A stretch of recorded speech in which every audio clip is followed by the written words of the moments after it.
দুনিয়াতে যত সফলতা অর্জন করুক না কেন মানুষ, এটা চূড়ান্ত সফলতা নয়, সাময়িক সফলতা।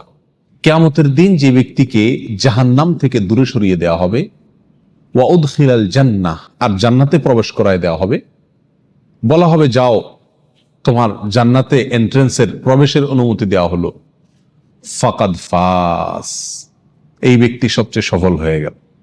এই হলো সফলতা। এই সফলতার পরে আর কোনো ব্যর্থতার গ্লানি, ব্যর্থতার কোনো আশঙ্কা তাকে তাড়া করবে না। যে ব্যক্তি একবার প্রবেশ করবে জান্নাতে, আর সেখান থেকে সেই নেয়ামত তার কাছ থেকে কখনো ছিনিয়ে নেওয়া হবে না। আল্লাহ তাআলা আমাদের সবাইকে জান্নাতের অধিবাসী হওয়ার তৌফিক দান করুন। যারা অমুসলিম, জাহান্নাম তো তাদেরই জন্য, কিন্তু মুসলমানদের মধ্যেও এরকম বহু হতভাগা, বহু কপাল পড়া মানুষ আছেন যারা তাদের কৃতকর্মের কারণে জান্নাতে যাওয়ার সৌভাগ্য থেকে বঞ্চিত হবেন, তারাও জাহান্নামে যাবেন। রাসূল আকরাম সাল্লাল্লাহু আলাইহি ওয়াসাল্লামের বিভিন্ন হাদিস থেকে সেরকম 17টি শ্রেণীর কথা আজ আমরা উল্লেখ করব। যেই 17 শ্রেণীর লোক এরা জান্নাতে ঢুকে চূড়ান্ত সফলতা এবং সার্থকতা অর্জন করবার সৌভাগ্য থেকে বঞ্চিত হবে, বরং এরা জাহান্নামে যাবে। এরপরে তাদের সেখানে শাস্তি হওয়ার পরে কোনো কালে আল্লাহ সুবহানাহু ওয়া তাআলার দয়া হলে তখন তারা জান্নাতে আসবে। তাহলে মুসলিম হয়েও যে সমস্ত লোকেরা জান্নাতে যাওয়ার সৌভাগ্য অর্জন করবে না, এই সৌভাগ্য থেকে বঞ্চিত হবে, সেই হতভাগা লোকদের ভিতরে 1 নম্বর হলেন অবৈধভাবে হারাম পথে উপার্জন করে যে ব্যক্তি দেহ গঠন করেছে, ওই দেহ জান্নাতে প্রবেশ করবে না। ওই দেহের জন্য জান্নাত হারাম, নো এন্ট্রি। সে যতই ভালো কাজ করুক না কেন, তার দেহ যদি হারাম খাদ্য দিয়ে তৈরি হয়, তাহলে সেই দেহ জান্নাতে প্রবেশ করবে না। এ বিষয়ে নবী আলাইহিস সালামের বহু হাদিস রয়েছে। নাম্বার 2, আত্মীয়তার সম্পর্ক ছিন্নকারী ব্যক্তি, যেই কোনো অজুহাতেই হোক না কেন, নিজের ভাইয়ের সাথে, নিজের বোনের সাথে, মায়ের সাথে, বাবার সাথে, ফুফুর সাথে, চাচার সাথে, মামুর সাথে, খালার সাথে, চাচাতো ভাই বোনের সাথে, ফুফুর সাথে সংশ্লিষ্ট যারা আছে তাদের সাথে, এক কথায় রক্ত সম্পর্কীয় যত আত্মীয় আছে তাদের সাথে, এবং কি শ্বশুরবাড়ির লোকজন আছে, কোনো যুক্তিসঙ্গত কারণ ছাড়া তাদের সাথে আপনি সম্পর্ক ছিন্ন করলেন। আত্মীয়র সাথে সম্পর্ক যে ব্যক্তি ছিন্ন করে, এই ব্যক্তির জন্য জান্নাতে প্রবেশের সুযোগ নাই। নবী আলাইহিস সালাম বলেছেন, লা ইয়াদখুলুল জান্নাতা কাতি', যে ব্যক্তি আত্মীয়তার সম্পর্ককে ছিন্ন করে ফেলে, কোনো সম্পর্ক রাখে না, কথাবার্তা বন্ধ করে দেয়, উঠা বসা বন্ধ করে দেয়, এই ব্যক্তি জান্নাতে প্রবেশ করবে না। আপনার জান্নাতে যাওয়ার স্বার্থেই আপনাকে রক্ত সম্পর্ক আত্মীয়দের সাথে কি করতে হবে? সম্পর্কটাকে রক্ষা করে রাখতে হবে। তৃতীয়ত, মুসলিম হয়েও যে ব্যক্তি জান্নাতে প্রবেশ করতে পারবে না ভাই, তিনি হলেন ওই ব্যক্তি যে তার প্রতিবেশীকে কষ্ট দেয়।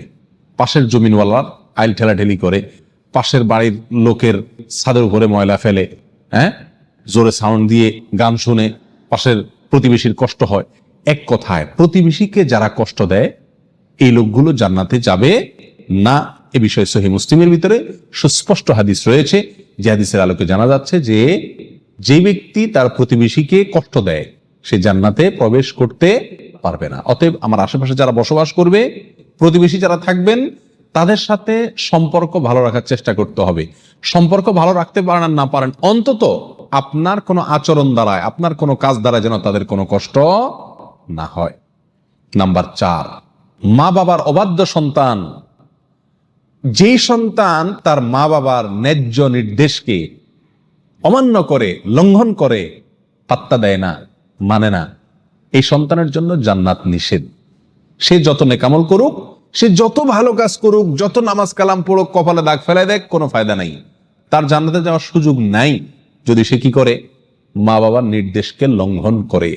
আল্লাহ এবং তার রাসূলের নির্দেশের পরেই আল্লাহর জমিনে যদি কারণ নির্দেশ মানা জরুরি হয়, বাধ্যতামূলক হয়, তিনি হলেন কে? মা এবং বাবা। যদি তারা আল্লাহর নির্দেশের বাইরে কিছু করতে বলে, অন্যায় করতে বলে, তাহলে সেটা মানা যাবে না। অযৌক্তিক কিছু করতে বললো সেটা মানা যাবে না, কিন্তু যুক্তিসঙ্গত যত নির্দেশ করবে সেটা আপনাকে মানতে হবে।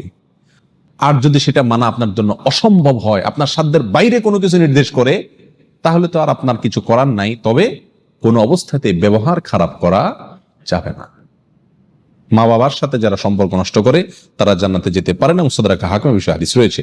নাম্বার 5, মুসলমান হয়েও যারা জান্নাতে যেতে পারবে না, তাদের ভিতরে 5 নম্বর ব্যক্তি হলো ভাই অশ্লীল ভাষায় কথা বলে যে, গালিগালাজ করে যে, কথায় কথায় আজে বাজে মন্তব্য করে এবং উগ্র মেজাজি, মানুষকে সবসময় দমায় রাখার চেষ্টা করে, দাবায় রাখার চেষ্টা করে, কখনো মানুষকে পাত্তা দেয় না, সাইড দেয় না, সবসময় সেই উপরে থাকার চেষ্টা করে, গোয়ার কিসিমের লোক যেটাকে বলা হয়।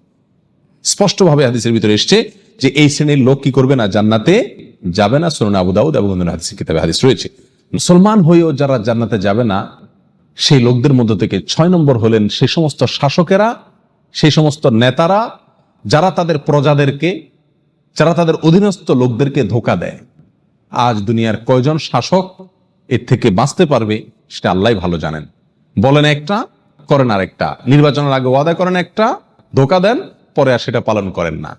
তো সে সমস্ত শাসকেরা যারা তাদের প্রজাদেরকে, অধীনস্থদেরকে ধোঁকা দেয়, তারাও জান্নাতে প্রবেশ করতে পারবে না। এই বিষয়ে সহিহ বুখারীতে হাদিস রয়েছে।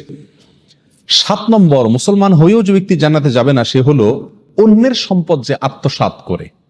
প্রথম শ্রেণীটা ছিল যে হারাম মাল ভক্ষণকারী, সেটা আল্লাহর হক নষ্ট করে হতে পারে। আর এই 7 নম্বর পয়েন্টটা হলো যে কোনো মানুষের হক আপনি নষ্ট করে টাকা কামাই করলেন, যেভাবেই হোক, সেটা ধোঁকা দিয়ে হোক, প্রতারণা করা হোক, হাওলাত নিয়ে আটকায় দিয়ে হোক, চান্সে চুরি করে হোক, অথবা চিটারি করে হোক, যেই কোনো ভাবে অন্যের সম্পদ যদি আত্মসাৎ করেন গায়ের জোরে বা বুদ্ধির জোরে, আর করে সেটা আপনি দখল করে ফেলেন, তো মনে রাখবেন এই ব্যক্তির জন্য জান্নাতে যাওয়ার কোনো সুযোগ নাই। নাম্বার 8, উপকার করেও যে ব্যক্তি খোঁটা দেয়, কাউকে উপকার করছে, করে কি করে, খোঁটা দেয়, এই ব্যক্তি জান্নাতে যাবে না। মদ পানকারী ব্যক্তির কথাও আছে হাদিসে, সুনান নাসাইর।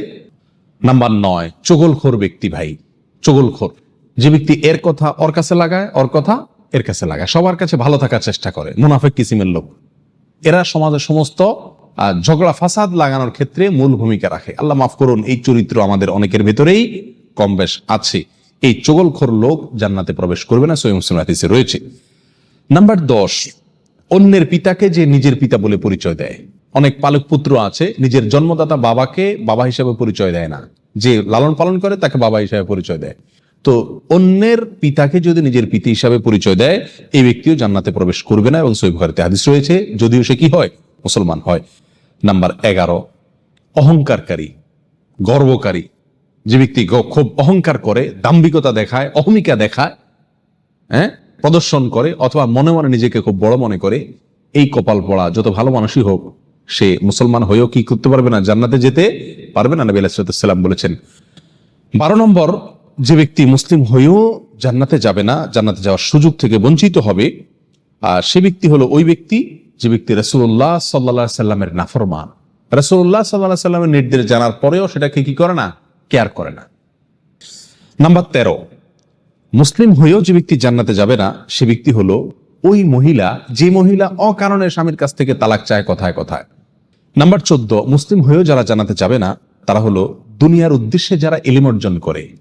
দুনিয়ার উদ্দেশ্যে কি করে, ইলম অর্জন করে, কোরআন হাদিস শিখে পয়সা কামাই করার জন্য, চাকরি করার জন্য, বা এটা বিক্রি করে খাওয়ার জন্য।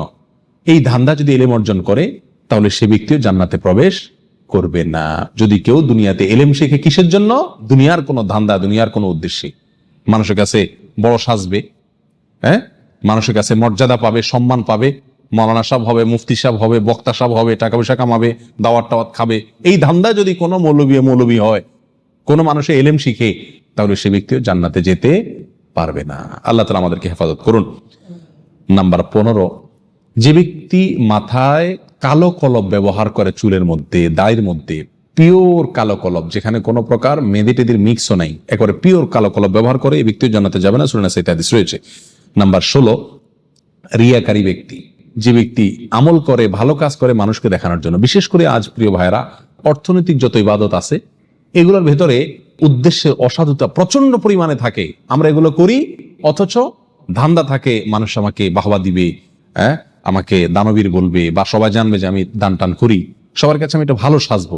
নাম্বার 17, ওয়ারিশকে বঞ্চিতকারী ব্যক্তি, যে ব্যক্তি তার পরিত্যক্ত সম্পত্তি থেকে তার কোনো ওয়ারিশকে কি করে, মাহরুম করে, এই ব্যক্তি জান্নাতে যাবে না। সূরা ইবনে মাজাতে এই বিষয়ে হাদিস রয়েছে। আল্লাহ সুবহানাহু ওয়া তাআলা আমাদের সবাইকে আখিরাতে কিয়ামতের দিন একেবারে ফার্স্ট চান্সে, প্রথম চান্সেই জান্নাত যেন আমরা লাভ করতে পারি, জাহান্নাম থেকে মুক্তি নসিব যেন হয়, সেই তৌফিক দান করুন। জাযাকুমুল্লাহ। ওয়া আখিরু দাওয়ানা আলহামদুলিল্লাহি রাব্বিল আলামিন।